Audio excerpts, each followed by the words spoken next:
जय Hind defence lovers. आज की टॉप हेडलाइंस कुछ इस प्रकार है। हूती रैबर्स ने एक बार फिर से मर्चेंट वेसल को बनाया निशाना और इंडियन नेवी पहुंची मदद के लिए। इंडियन आर्मी की पहली वुमेन सूबेदार। आर्मी के फायर एंड फ्यूरी कोर ने कंडक्ट किया लद्दाख के सुपर हाई एल्टीट्यूड एरियाज पर artillery fires. Indian Air Force drones का इस्तेमाल सर्विलेंस पर्पस के अलावा ऑफेंसिव रोल्स में भी करेगी। और पाकिस्तान ने चीन को फिर से भेजी लोन की रिक्वेस्ट।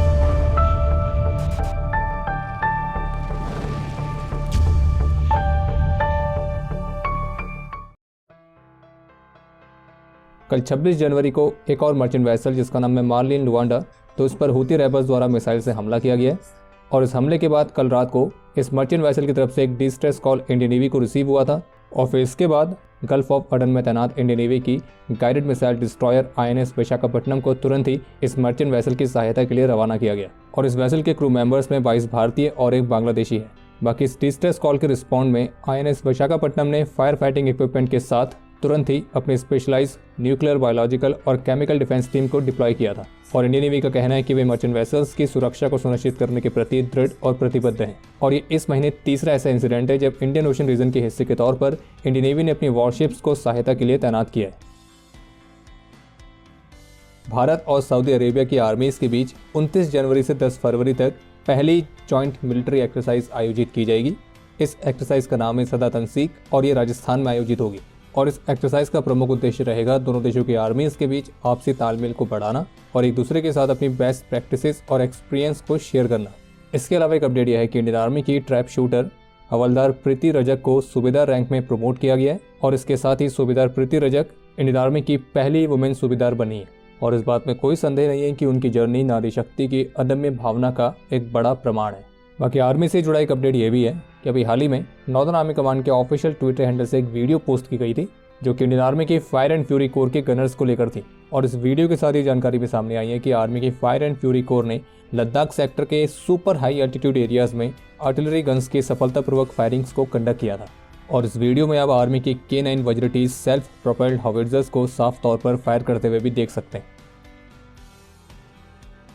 NDTV के साथ एक्सक्लूसिव इंटरव्यू में Indian Air Force chief air chief marshal VR Chaudhari की तरफ से कहा गया कि इंडियन एयरफोर्स ड्रोन्स का इस्तेमाल न केवल रिकॉनेसेंस पर्पस बल्कि स्ट्राइक रोल्स में भी उपयोग करने पर विचार कर रही है। और एयरफोर्स चीफ ने इस बात पर भी जोर दिया है कि जो ड्रोन्स हैं वो स्टेट एक्टर्स और नॉन स्टेट एक्टर्स दोनों के लिए ही काफ़ी पसंद के हथियार बन रहे हैं।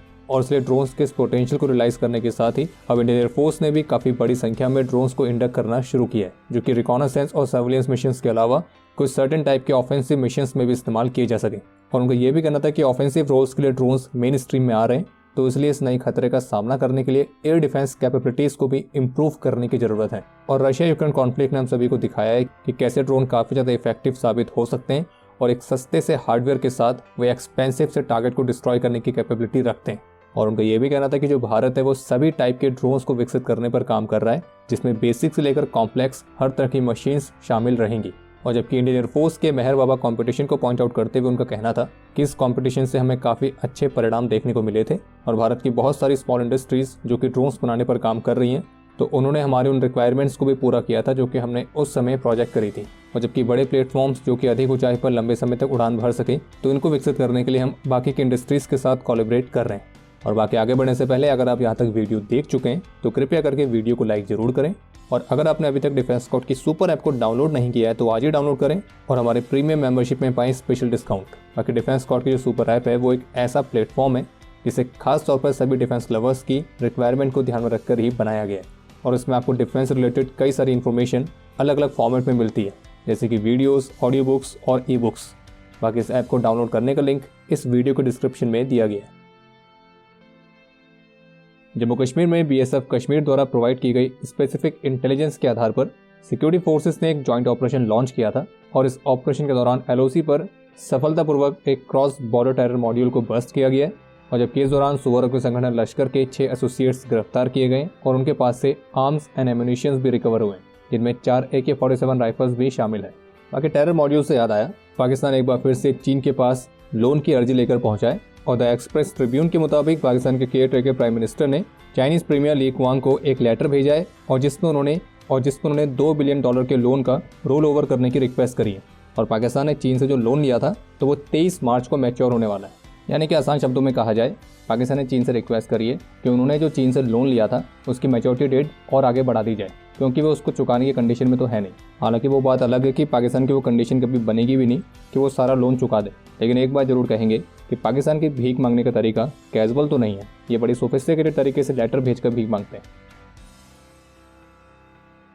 ताइवान की डिफेंस मिनिस्ट्री की तरफ से बताया गया है कि आज शनिवार को उन्होंने ताइवान के पास करीब 33 चाइनीज मिलिट्री एयरक्राफ्ट और 7 चाइनीज नेवल शिप्स को ऑपरेट करते हुए डिटेक्ट किया है। और इन 33 चाइनीज मिलिट्री एयरक्राफ्ट में से 13 एयरक्राफ्ट ने ताइवान स्टेट की मीडियन लाइन को भी क्रॉस किया था। और इस एक्टिविटी के रिस्पॉन्स में ताइवान की आर्म्ड फोर्सेस ने सिचुएशन को मॉनिटर किया और अपने एयरक्राफ्ट, नेवी वेसल्स और कोस्टल मिसाइल सिस्टम्स को डिप्लॉय किया। और जबकि 2 चाइनीज बलून्स भी सेंसिटिव ताइवान स्ट्रेट को क्रॉस करते हुए डिटेक्ट किए गए। और ताइवान के ऑफिशियल स्टेटमेंट के मुताबिक इन एयरक्राफ्ट की जो एक्टिविटी है ये शुक्रवार की सुबह 6 बजे से शनिवार की सुबह 6 बजे तक डिटेक्ट की गई थी, जिनमें चीन के Su-30 फाइटर्स भी इंक्लूड थे। और चीन की तरफ से ताइवान पर जो मिलिट्री प्रेशर बनाया जा रहा है एक ऐसे समय पर है जब अभी हाल ही में थाई कैपिटल में अमेरिका और चाइना के सीनियर रिप्रेजेंटेटिव्स की मीटिंग भी अनाउंस हुई है। और अब समय है आज के इतिहास का। आज के दिन 2021 में जम्मू कश्मीर के कुलगांव में अपने अदम्य साहस और वीरता का परिचय देते हुए लांस दावेदार दीपक कुमार ने अपना सर्वोच्च बलिदान दिया था। आज के दिन 1993 में जम्मू कश्मीर में ही देश के प्रति अपना कर्तव्य निभाते हुए सिपाही हकीकत सिंह ने भी अपना सर्वोच्च बलिदान दिया। आज के दिन 2015 में जम्मू कश्मीर में एक ऑपरेशन के दौरान कर्नल एम.एन. राय और हेड कांस्टेबल संजीवन सिंह वीर गति को प्राप्त हुए थे। और हमारे इन दोनों वीरों को मरणोपरांत शौर्य चक्र से भी सम्मानित किया गया। और आपके लिए आज का प्रश्न यह है कि आदित्य L1 में टोटल कितने पेलोड थे। समय है आज के टॉप 3 कमेंट्स का, जो ये रहे आपकी स्क्रीन पर।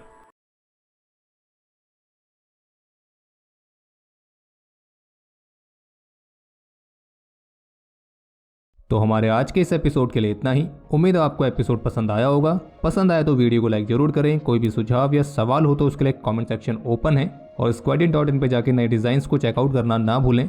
हम जल्दी मिलेंगे नए एपिसोड के साथ। तब तक के लिए जय हिंद, जय भारत।